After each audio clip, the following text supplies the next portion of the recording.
Amen.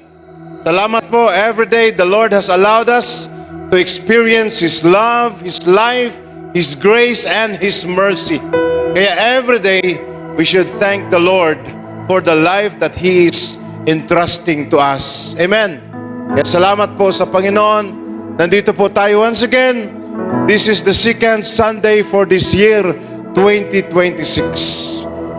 Every day, every year po ay para sa Panginoon. Amen? Hallelujah.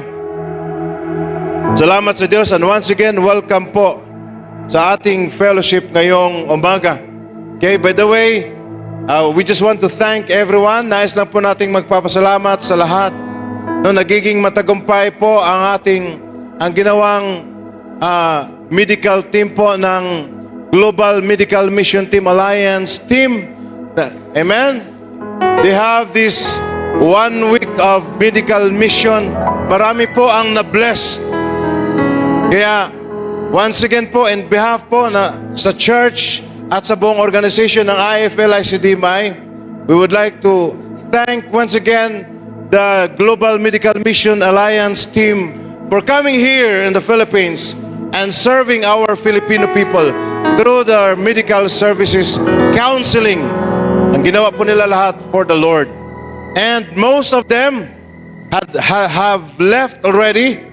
They went back to the US, to Canada, and I think some of them are in South Korea. But we still have 5 of them joining with us this morning. Amen. Kaya mamaya po, later on, if you have time, you go to them and say thank you, and then thanks to them and also sa mga kasama nating mga volunteer. Amen? Okay? So once again, we would like to acknowledge the five who are here with us this morning. I would like to acknowledge Anthony. Okay? And Dylan. Okay? We have Alice. Okay, thank you, Alice. And we have Andrea. Okay, and we have Lydia. Thank you so much, guys. You know, one thing for sure, your labor in the Lord is not in vain. Amen. We hope to see you again. We will be glad. Okay? The mission is not yet done. It's not yet done. The mission. You have not yet eaten a crocodile. When you come back, we will go somewhere there. And we will catch and we will cook for you. Baka hindi na babalik eh. Thank you once again. God bless you. Okay, salamat po. Hallelujah. And pray po na this connection, we are actually praying that this connection with them, no? It is the Lord that opens the opportunity because He has a reason and He has a purpose. Okay, so let's pray for them. Let's pray for each and every one of us. Amen? Kasi nga, may purpose si Lord to accomplish the greater purpose na pinapagawa niya sa atin. Kaya sino po ba yung nag-avail sa medical mission ng GMA? Marami po, di ba? Marami po dito sa loob, maging sa barangay natin. Kaya marami po ang naka-receive po ng services po ng team. Kaya we would like to give back all the glory and the honor to our Lord. Amen? He alone deserves our praises and thanksgiving. Thank also to Dr. Peter Chong. He went ahead kahapon. Umalis na po sila kasama ang team. Okay? I think later you will go to Tagaytay. Oh, God bless you guys. You will see the explosion of the volcano there. Actually, right now, we have 2 volcanoes welcoming you. We have Mayon volcano and we have the Taal volcano. You go to Tagaytay, you will see the small volcano, the Taal volcano. I think they are spewing lava something right now, so it's good. You can go there and watch it. Amen. Salamat sa Panginoon. Anyway, last Sunday po, no, as I said, our theme for the whole year is about servanthood. Amen? Your church leaders did not just come out of that idea by their own. We prayed for that servanthood because, first of all, the Lord has saved us to serve and not to be served. That's the mission that the Lord Jesus Christ has commanded, has mentioned, has told to His disciples. That's why in Mark chapter 10, verse 45, Jesus said, the Son of Man, referring to Himself, come not to be served, but to serve. Amen? Ang ating Panginoong Jesucristo, bumaba dito sa lupa, Diyos nagiging tao upang paglingkuran ng tao. Kahanga-hanga yung humility na pinapakita, dinidemonstrate ng ating Panginoong Hesus sa atin. Kung siya nga, King of Kings and Lord of Lords, sinasamba doon sa langit, the Creator of heavens and earth, the owner of our life, siya nga ay willing to serve, how much more tayo? Amen? Wala ho tayong dahilan, sapat na dahilan. Wala, we don't have reason not to serve our fellow believers, not to serve one another, because Jesus Himself, He demonstrated it to us. Pinakamababang task na ginawa ng ating Panginoong Hesus, the lowest task, pinakamababang ginawa ng ating Panginoong Hesus, He washed His disciples' feet. Amen? Noong unang panahon, as I said, ginagawa lang po iyon ng mga taong alipin na sa pinakamababang level ng community. But Jesus did it. Walang hindi nandidiri. He washed His disciples' feet to show us na dapat ganun din ang ating gagawin. Sino ba ang pinakamagaling sa kanila? Yung mga disciples or si Jesus? Si Jesus, of course. He deserves our worship, our praise, but the humility that He had, na dapat magkakaroon tayo. Amen? That is why all of us, dinala tayo ng Lord sa church na ito. Huwag kang magtanong, ano ba ang maitutulong ng church sa akin? Do not ask what help the church can give me. You ask what help I can give to the church. Ano ba ang may paglilingkod ko sa church? Kaya marami sa atin disappointed,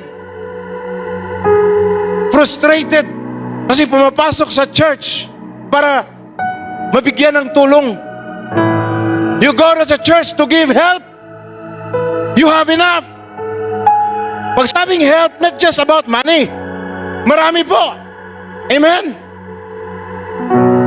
Kaya marami sa atin hindi nag-grow because marami tayong napakarami nating mga binibigay na kondisyon sa paglilingkod ng ating Diyos. Let's grow up. Amen. Let's serve the Lord together. Let's serve one another. Magtatanong kayo, ano bang may paglilingkod ko sa church? Marami po. Marami as in. Marami. You can help the church not just through your financial contributions. No. Napakarami. Paglilinis lang po. Tingnan niyo yung sahig natin. Marami po dito sa church. Pagpupunta lang ko kayo, mag-avail kayo.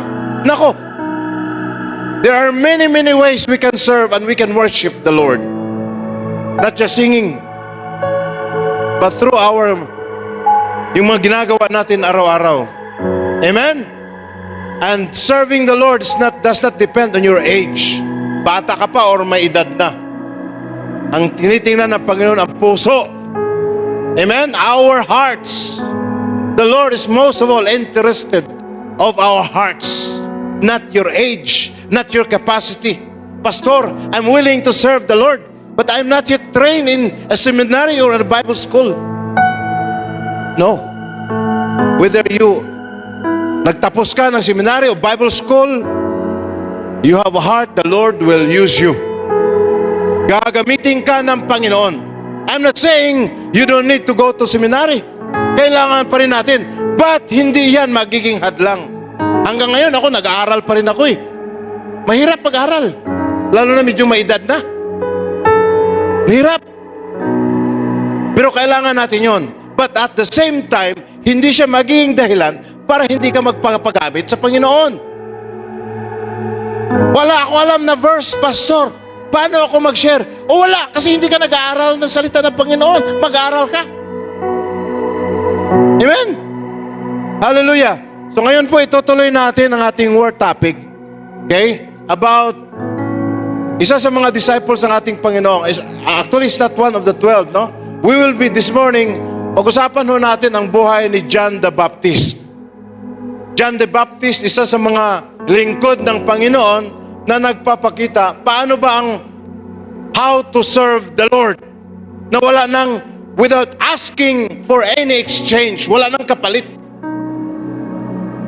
John the Baptist, tinatawag na forerunner ng ating Panginoong Hesus.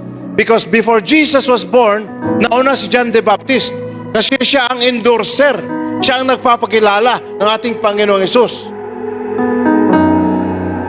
Supposedly, no? Marami siyang favor na dapat ma-enjoy niya, pero hindi. Alam niya as a servant of God, ano ang kanyang, hanggang ano lang siya. Kaya naglilingkod siya sa Panginoon without asking for any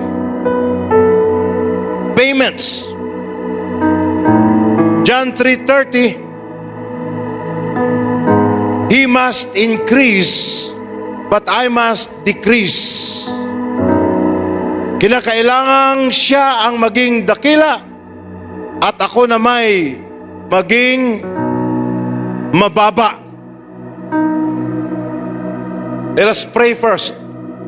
Lord, sa umagang ito, buksan po ninyo ang aming mga isipan, ang aming mga puso, Panginoon. Tatanggapin po namin ang inyong mensahe at we are willing to apply them in our daily lives. Thank you, Lord, for saving us for a purpose, to serve you and to serve one another. At sa aming pag-aaral ngayon sa buhay ni John the Baptist, Panginoon, Lord, marami kaming makukuhang leksyon, mga aral, Panginoon, na magagaya namin siya, Lord, ma-apply namin sa aming pang-araw-araw na pamumuhay. I pray, bless each and everyone inside this auditorium and those who are following with us online. Bless them. Thank you for your unlimited, your presence that is beyond borders, Panginoon. We bless your name. Lord, I'll stand here this morning as your spokesperson. Help me, Lord. The message I'm going to share does not come from my own, but it is purely from your word. In the mighty name of Jesus. Amen and amen. Okay? Pamagat po ng aking mensahe, based po rito sa verse na ating binasa sa John 3:30. Okay? By the way, ang John 3:30, ito po ang ating magiging, this will become our memory verse for the whole month of January. Okay? Very short. He must increase, I must decrease. If your heart is not right before God, it could be changed. I must increase and He must decrease. Sometimes, ganun ang ginagawa natin. No? Sometimes, why disappointed tayo? Kasi sa ministry, nais natin na tayo ang masentro. Di ba? Tayo ang makikilala. Sa ministry, nais natin na tayo ang makikita. Kaya mga leaders, pag hindi pinapansin, nagtampo. Ganun ba yon? Amen. Sa ministry, maging sa ating daily life, It is not us, it is the Lord Jesus Christ. A very powerful statement by John the Baptist. Sabi niya, kinakailangang siya ang maging dakila at ako ay maging mababa. Ito yung sinabi ni John kasi one time, lumapit sa kanya ang mga disciples. His disciples came to him one day at sinabihan nila si John, John, si Jesus nandun sa kabilang dako. Marami na rin ang mga followers niya. Marami na rin ang sumusunod sa kanya. Ito yung report ng mga tauhan ni John sa kanya. Kasi kahit yung mga followers ni John, nag-worry. That time, hindi pa nila masyadong kilala ang Panginoong Hesus. Tapos, napapansin nila, uy, marami na yata, puno na yata ang church ha. Kaya, maraming sumusunod. Kaya, pinuntahan nila ang kanilang leader. John, yung tao na sinasabi mo, nandun sa kabila, ang dami nang sumusunod sa kanya. Ang dami nang naniniwala sa kanya. Si John the Baptist, na alam niya ang kanyang tungkulin, alam niya ang kanyang responsibility, ano ba ang kanyang sagot, ano ba ang kanyang nagiging feeling that time, siya ba ay nagselos? Siya ba ay nagalit? Aba, mas nauna pa kami sa kanya, bakit marami ang sumusunod sa kanya? Ha? Hindi. Ang reaksyon ni John, nagagalak, natutuwa. Amen? Kasi sa gawain ng Panginoon, we are not called in God's ministry, we're not called to compete each other. Amen? Walang kompetisyon. So kung may nakikita kayo sa may ibang church na mas marami pa sa atin, yung pastor nila mas gwapo pa sa pastor ninyo,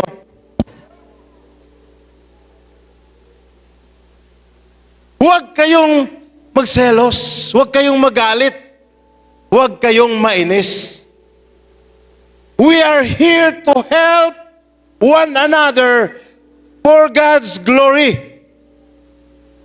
Amen? Hindi tayo narito para magpasikatan, magpagalingan kung sino ang pinakamagaling na church. Amen? Ang IFL, ICDMI, ang galing ng church yan kasi ang laki nila. Malaki nga, mainit naman. Oy, by the way, tingin mo na kasi sa taas. Ano ang napapansin ninyo? Maliban sa init, maliban sa init. Ano ang napapansin ninyo? Wala na yung mga nakasabit na ang gulo. Wala na. Tinanggal kahapon ng ating mga men. Palakpakan natin ang mga men. Preparation for a bigger, better, and color ones. Amen? Hindi tayo mabibigyan ni Lord ng mas malaking ceiling fan kung nakakabit pa yung mga luma na mga ceiling fan na panahon pa ni Spider-Man. Kailangan, para darating ang bago, tanggalin muna natin ang luma. Kaya napapasin ninyo, we are preparing the field. Kaya, quote-unquote, mapipilitan si Lord na bigyan tayo ng malaki. Amen. Hallelujah. It is by faith. Amen. By faith. Kahapon po, isa ako sa naglinis dito sa church. Kasama ko, marami akong kasama nung naglilinis ako rito. Hindi ako nagmamayabang po ha. Pero habang ako ay naglilinis, marami kami. Yung mga ibon. Okay? Sama ko yung mga ibon habang kami ay nagwawalis. Alam ba ninyong na-imagine ko, mga kapatid, na-imagine ko lang, umiikot na yung mga dalawang malalaking ceiling fan. Ang lamig. At dahil sa lamig, ang mga tao ay nakatulog. Darating na po yon. Amen? Last Friday, pumunta po rito yung nag-check ng church natin. Sabi nila, Sir, dalawang 18 feet na ceiling fan ang ilalagay dito. Dalawa. Yung dalawa po, buong buildings na po ang kanyang capacity. Amen. Kaya, I request each and every one of you, please do not stop praying hanggang makita natin at maramdaman natin ang lamig ng hangin ng ceiling fan na yon. Do not stop praying. We have prepared the place.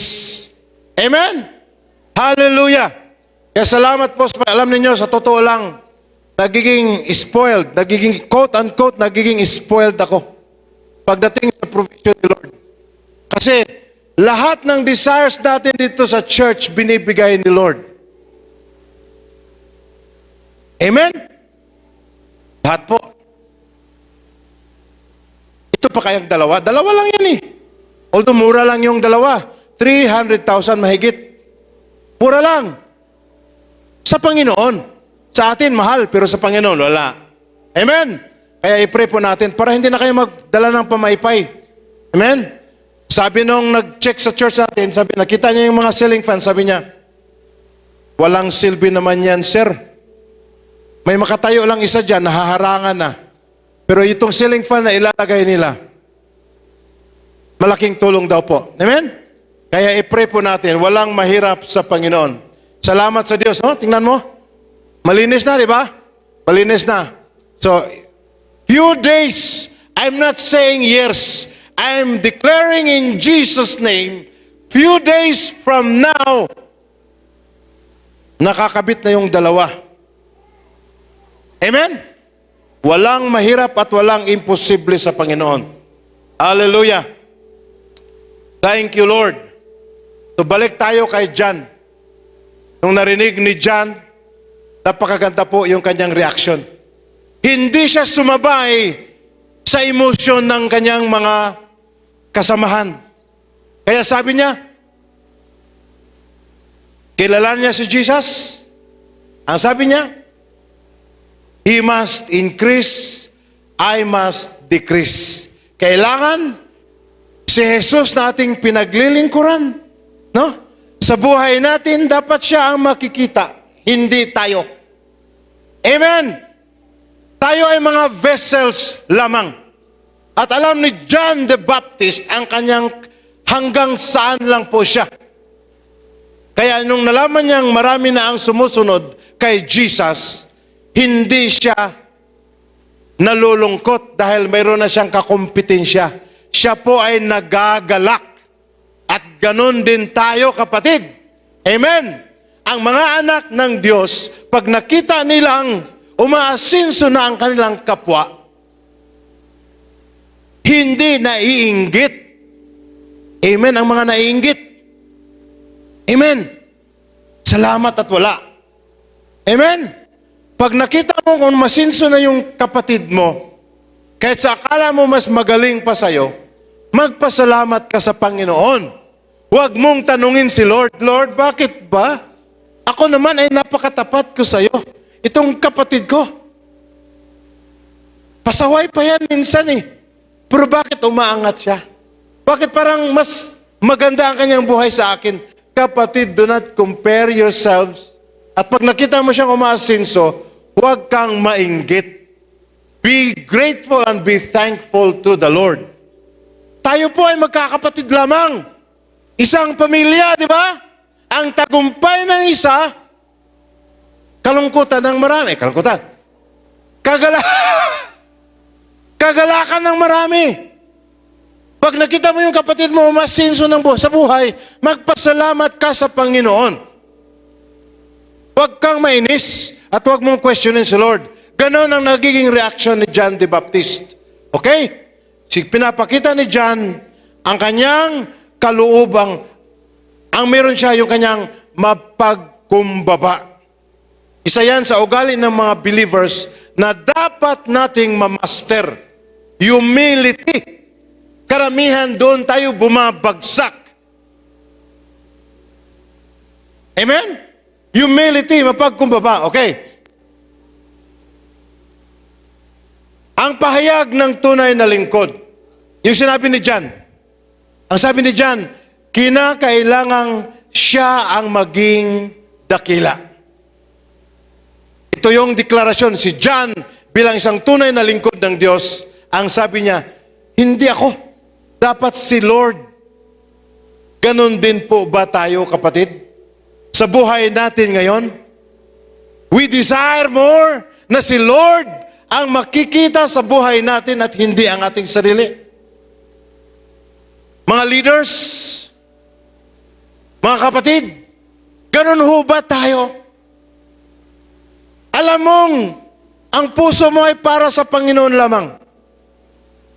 Kasi kahit hindi ka nakarecognize, walang nagpupuri, nagpapasalamat sa iyo, hindi ka na discourage na gagawin ang tama.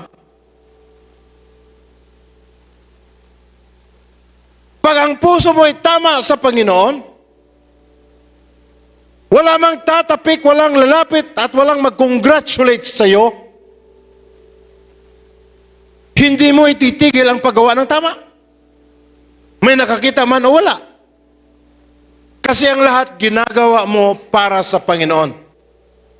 At ang nais mo na sa buhay natin si Lord ang makikita. Sa ministry, sa church, sino ba ang nakikita?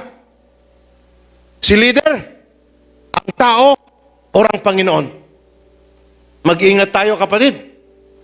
Pag sa church, ang nakikita natin ay ang leader na lang, ang tao na lang, na mayroon nagkakaroon na tayo ng idolatry. Ha?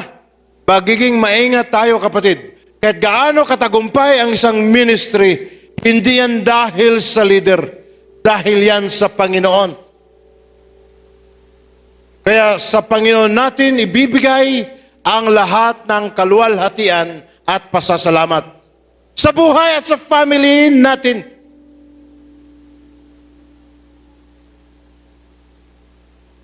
Si Lord ang dapat makikita, hindi ang ating sarili.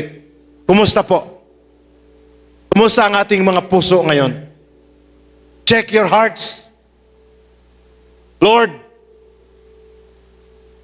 talaga bang ikaw ang nakikita sa buhay ko? Talaga bang ginagawa ko ngayon ay para lamang sa iyo? Kasi kung ganoon ang laman ng puso mo, kapatid, ano man ang maririnig mo, magpapasalamat ka pa rin sa Panginoon at hindi ka ma-discourage. Katulad ng reaksyon ni John, nung marinig niya, ang tagumpay, marami nang sumusunod kay Jesus, mas marami pa sa kanya. Hindi siya nagagalit dahil alam niya na ang lahat ay dapat sa Panginoon. Amen. Ang tunay na lingkod ng Diyos, hindi na po yan naghahangad kung ano ang kanyang makukuha kapalit ng kanyang services. Naglilinis ka sa church, wala man lang nagbibigay sa iyo ng love gift, hindi ka malulungkot, hindi ka ma-discourage.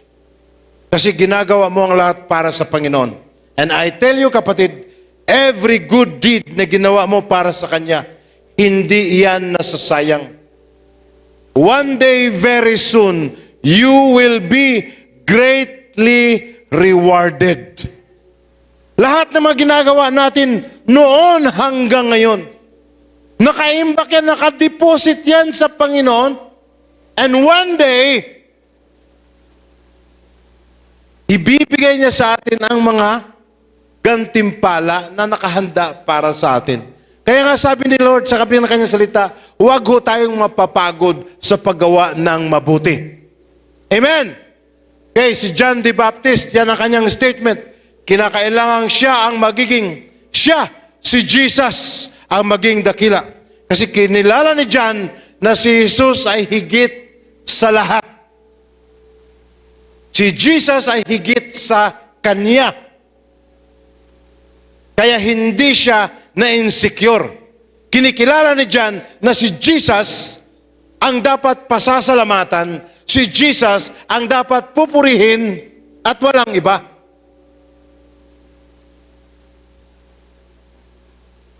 Si Jesus ang karapat-dapat sa lahat ng papuri. Si Jesus ang karapat-dapat sa lahat ng karangalan. Si Jesus ang karapat-dapat paglingkuran. Amen. Are we serving the Lord or people? Are we serving Jesus or our leader? Alam mo, malalaman yan sa panahon ng kagipitan. Ginagawa mo lahat ng mga sacrifices, hindi ka ina-acknowledge ng leader. Diyan malalaman kung ang puso mo ay sa Lord naglilingkod or sa tao. Kasi kung sa Panginoon yan, hindi ka man nare-recognize, itutuloy mo rin yan. Itutuloy mo pa rin yan. Gagawin mo ang tama dahil hindi mo yan ginagawa para sa tao, kundi para sa Panginoon.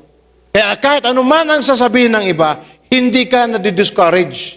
Itutuloy mo kasi para sa Panginoon yan. Okay?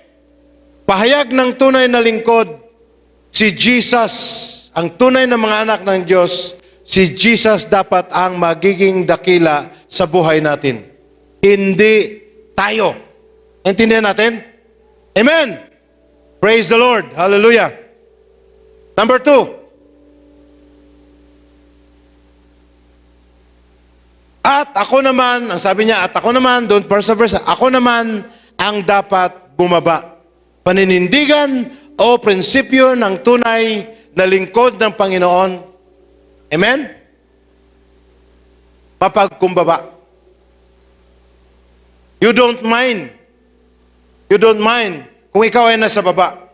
Handa si John na umatras upang si Kristo ang umangat. Do we have that heart, kapatid? Na mas ginagawa mong lahat para sa Panginoon. Basta makilala ka, Lord, gagawin ko ito. Sa buhay ko, hindi ako ang makikita. Ikaw, Panginoon.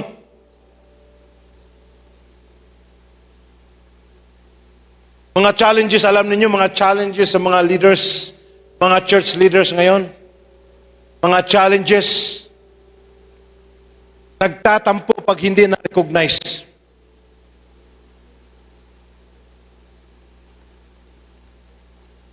Kung ikaw ay lingkod ng Panginoon, i-recognize ka man ng tao o hindi ka magkakaroon ng sakit ng loob. Amen? Kasi alam mo ang lahat sa Panginoon. At hindi kung sa tao, magtatampo ka talaga. Kasi naglilingkod ka lang para ma-appreciate at makikita ng tao. Pero kung 100% yung paglilingkod mo, binigay mo sa Panginoon, may lalapit man sa'yo, salamat pastor o wala, may magpasalamat sa pastor, salamat sa sermon mo kanina, salamat sa reminders mo kanina, may lalapit man sa'yo or wala, hindi ka magtatampo at hindi mo sisingilin yung mga tao mo. Kayo mga walang, mga ingratitude. Ginagawa ko ang lahat. Hindi man lang kayo marunong magpasalamat. Mga puso, ugali ng mga taong hindi pa na-circumcise ang mga puso. Ang tunay na leader, ang tunay na lingkod ng Diyos, ma-recognize man siya ng madla or hindi.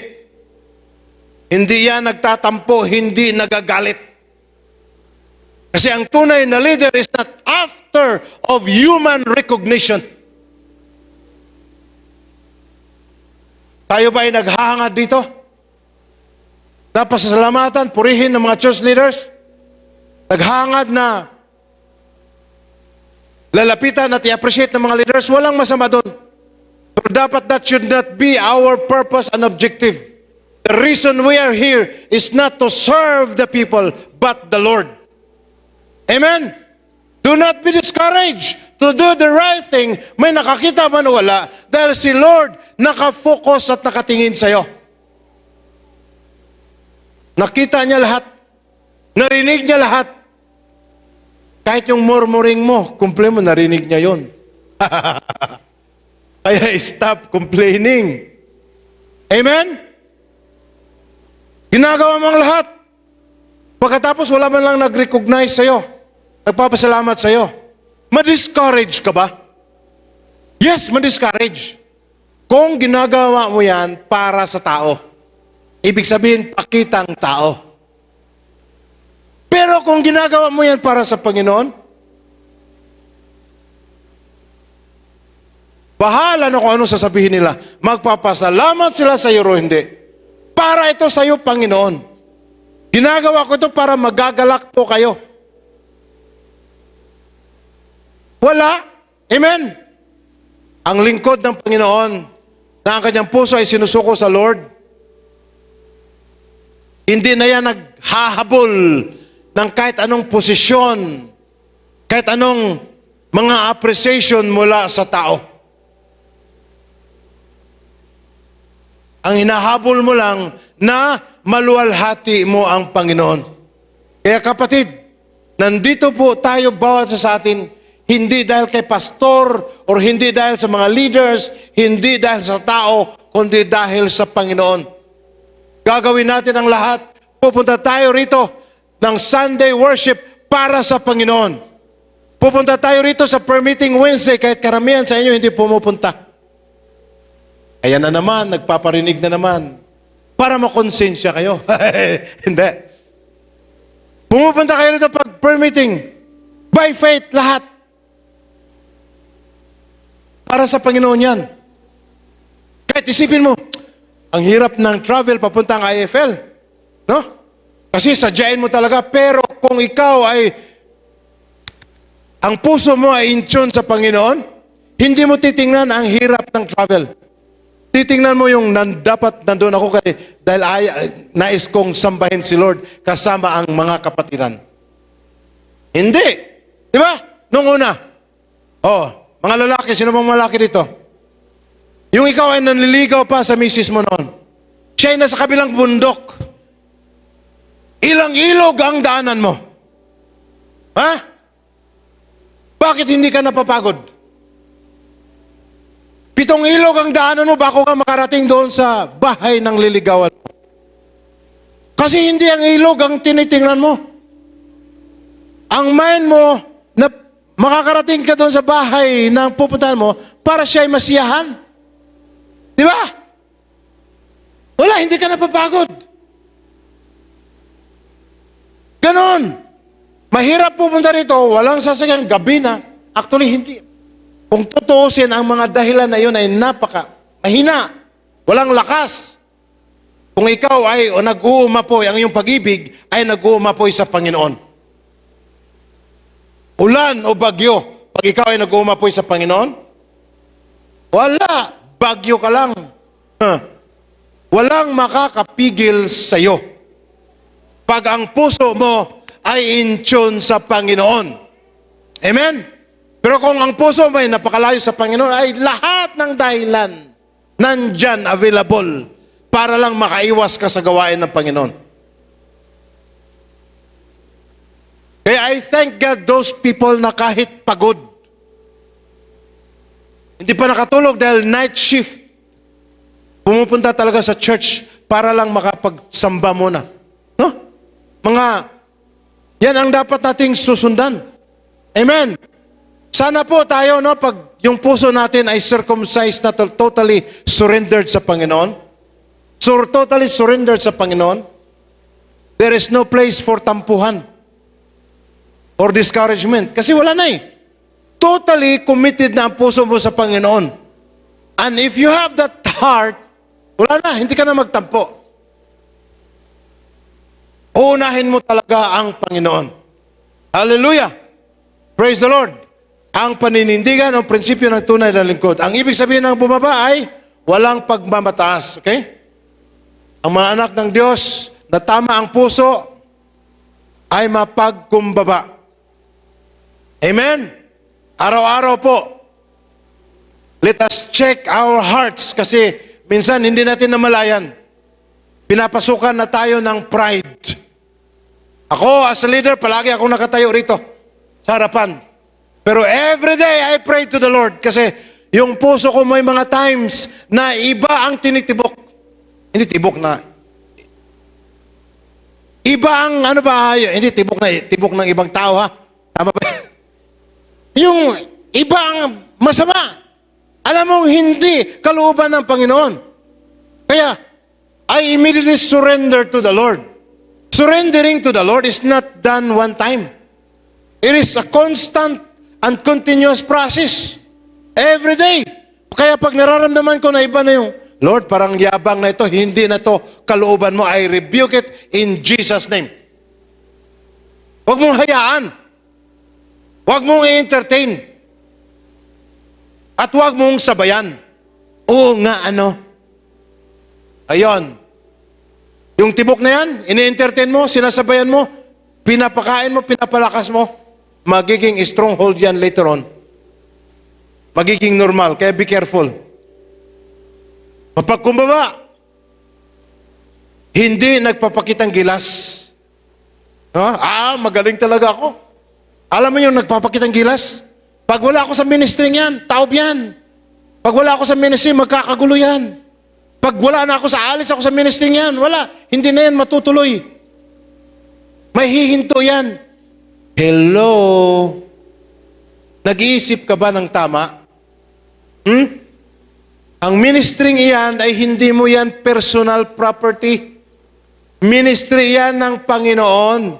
At inilagay ka ng Panginoon dyan, it is an opportunity and privilege for you, mararanasan mo ang favor ni Lord. Pero hindi ibig sabihin pag wala ka na dyan, ay matataob, matitigil na ang ministry yan.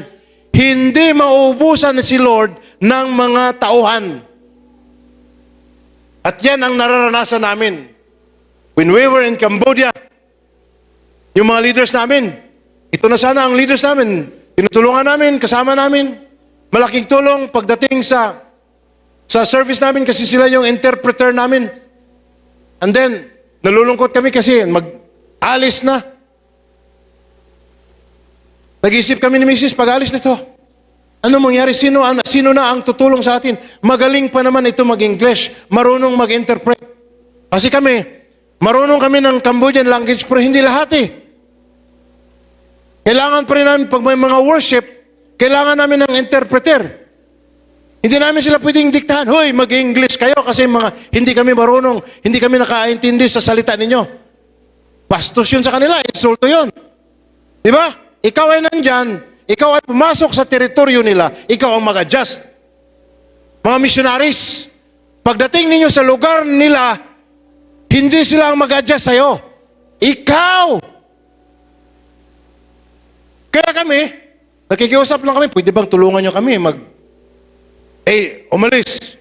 Of course, may worry sometimes, but then, the Lord has proven, pag may umalis, may biglang ipapalit.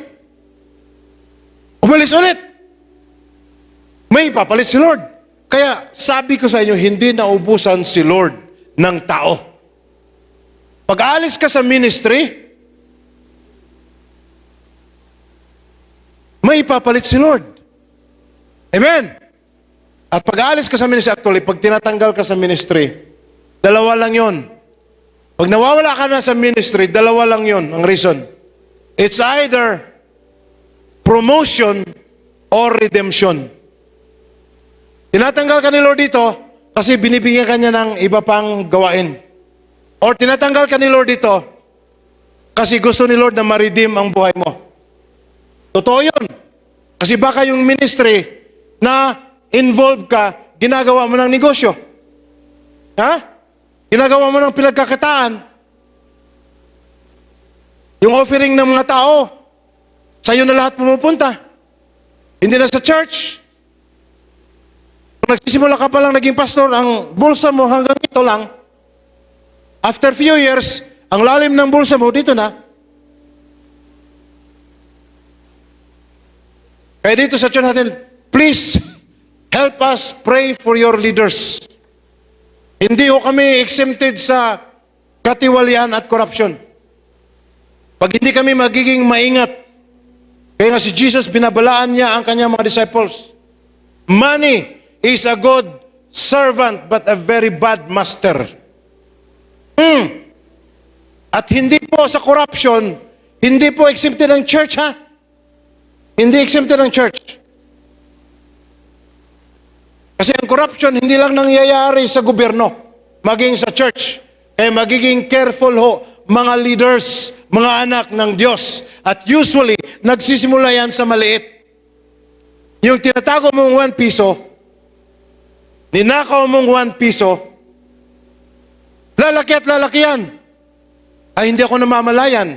Okay lang pala. Magiging 100 yan. Okay lang, wala nakapapansin sa akin. 100, nagiging 1,000. Okay lang, wala nakakapansin sa akin. Nagiging 1 million. At nang lumaki na, ang perang binubulsa mo, doon ka i-expose.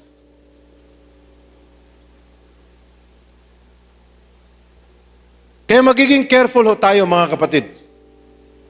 In our own level, tinutuligsan natin yung corruption sa gobyerno, pero in our own level, hindi ba tayo corrupt? Ha? Hindi ba tayo nandaya? Nagagalit tayo dahil sa flood control projects na yan. Nagagalit tayo sa mga ghost projects na yan sa gobyerno. But in our own level, tayo ba ay totoo? Tayo ba ay honest? Ginagawa ba natin ang tama para sa Panginoon? Amen? Righteousness starts inside the church, hindi sa labas.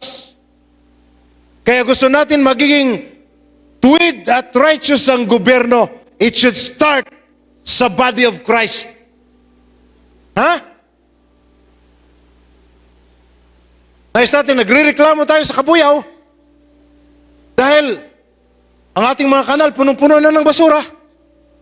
Sino ang nagtapon yan? Si Mayor Hain? Ang mga tao, ikaw, kasama ka doon. Basura, isang basura, isa lang yon. Wrapper ng candy, tinatapon mo yan. Kumain ka ng candy, tinapon mo yan. Dahil kahit isa lang yan, it reflects about yourself so much. Kaya ako pag may candy pati wrapper kinakain ko ba? Hindi. Binubulsa ko. Amen. Sa lahat ng bagay, ang nais ni Lord ay magiging good servant tayo. Hindi lang sa church, maging sa community, sa family. Hindi lang tayo good servant during Sunday. Ang nais ni Lord, we must be a good and godly servant Monday, Tuesday, Wednesday, buong linggo, buong taon. 24/7, whether you're alone or you're in the group, reflect Jesus in your life. May nakatingin man o wala, makikita si Kristo sa buhay natin. Kahit hindi mo man sasabihin ng ibang tao na ikaw ay Christian, but they will see it through your daily life. Sila na mismo ang magsasabi at lalapit sa'yo. Christian ka? Bakit mo nalaman? Nag-pray ka bago kumain. Diba? Nag-pray ka kahit sa gitna ng maraming tao. Okay? Ang mga anak ng Diyos, bago yung kakain ng pagkain kahit nasa maraming tao, subo agad, di ba? Hindi, kahit pray mo na. Pray mo na. Amen. Mahalaga yung pagpasalamat ka sa Panginoon. Pray. At least kung nabunulang ka, nakapaghingi ka na ng tawad. Hindi, pasalamat tayo sa Panginoon. No? Huwag naman yung pasalamat na parang hypocrite talaga doon sa loob ng mga inasal, ang sikip ng tao, tapos sisigaw ka pa ng, Lord, maraming salamat na lahat ng tao nakatingin sa'yo. Ang tawag doon, mapagkunwari. Amen. Hallelujah. I pray, kapatid, na yun po ang magiging desire natin. Prayer natin sa ating puso. Si John the Baptist, marami pa sana tayong no? Magagandang mga topics, pero ayaw kong ipilit ang time natin. Marami pa, pwede pa natin itong pag-usapan next Sunday. Pero dito, mahalaga po ito, kapatid. Ang pagiging lingkod ng Diyos, tandaan ninyo, ay hindi ito nakikita, hindi ito pinapractice pag-araw lang ng linggo. Ha? Dito sa loob, para kang ang bait-bait mo. No? Pagdating sa labas, daig mo pa ang tigri sa katapangan. Hindi ganon. Ang anak ng Diyos, consistent. Kung gaano ka kabait dito sa church, ganon din kayo kabait sa loob ng family mo. Baka dito sa church, halos hindi ka makabasag, makasira ng mga gamit. Pero doon sa bahay ninyo, yung 4 ninyong mga plato na nagiging 8 na. O nagiging 10, o nagiging... Kasi yung isa, ginawa mo ng 4 dahil sa sobrang mong galit. Baka sa bahay niyo, wala na kayong mga gamit. Kasi every time nagagalit ka, hinahagis mo na agad, binabasag mo lahat. Kasi misis, ang mga gamit na binili, puro lang mga bato. Kahit gaanong hagis, hindi na masasit. Amen? Gaano tayo kabait sa church, ganon tayo kabait sa family. Kung gaano tayo kabait sa family, ganon tayo sa community, sa ating araw-araw na pamumuhay, makikita si Kristo. Amen? Ang mga anak at tunay na lingkod ng Diyos, hindi na nagre-reklamo. Alam niyo, basahin mo ang scripture. Hindi ka makakita doon, makabasa doon, na yung may mga servants na pag inuutusan ng kanilang amo, ay nagre-reklamo. Yung mga servants, hindi na nga nila hawak ang kanilang sariling oras. Kung ano ang sinasabi ng master, hindi nila ginagawa nila. Wala na ho silang dahilan, wala na ho silang tinitingnan para sa kanilang sarili, kundi para sumunod na lang sa kanilang master. Ganun kabigat. Pero kaya natin, kapatid. Hindi na po natin kaya.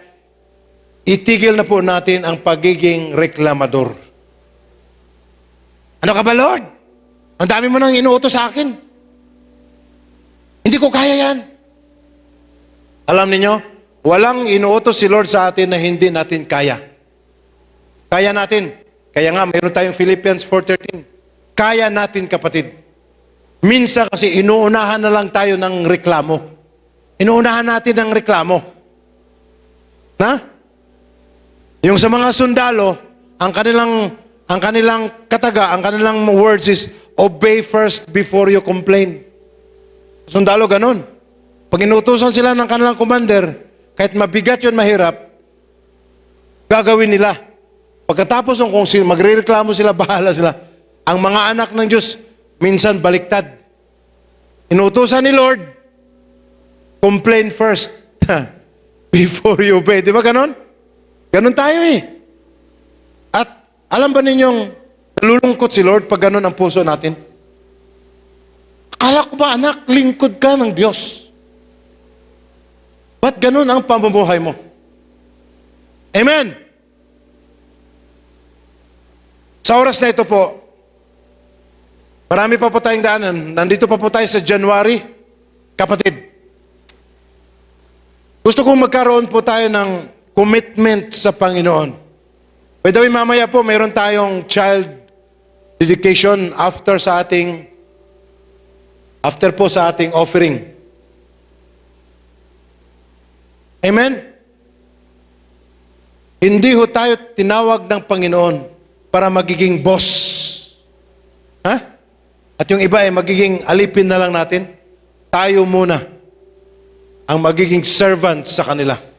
Kung paano pinapakita ni Jesus, kung paano ang pinapakita ni John the Baptist, dapat tayo ngayon ay ganun din ang ating mga puso. Ginagawa natin lahat, Lord. May benefits man akong ma-receive o wala. May rewards man akong ma-receive o wala sa church. Ito ay para sa'yo. Gagawin ko to. I am your servant. At pag ikaw ay servant ng Panginoon, di ka na magre-reklamo. Because it is your joy na susundin mo ang sinasabi at inuutos sa'yo ng amo mo. At si Jesus ang ating Panginoon. Alam mo, pag inuutosan tayo ni Lord, hindi upang mapahamak ang buhay natin. Kundi tayo ay pagiging part sa kanyang kingdom, pagiging part sa blessing. Kaya sa taong ito, kapatid, gusto kong magkaroon po tayo ng realization, commitment. Lord, let us pray na itong theme natin, servanthood, ay hindi lang ho mananatili dito sa nakapost sa ating projector. Ito po ay ma-reflect, makikita sa ating pang-araw-araw na pamumuhay. Pwede ho ba tayong tumayo? Lahat.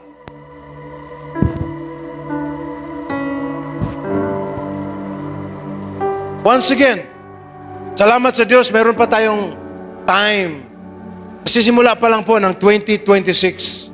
Magandang pasimula po ito para i-recommit, rededicate natin ang ating mga puso muli sa Panginoon. Lord, make me your servant. Humble. At hindi nagre-reklamo. Right where you are, kausapin natin ang Panginoon. Heart to heart, Lord. Sabihin mo kung ano ang nasa puso mo. Just surrender to Him. Guys, if you talk to the Lord, He will answer you. If you talk to the Lord, He will talk to you. Just be honest. Hallelujah.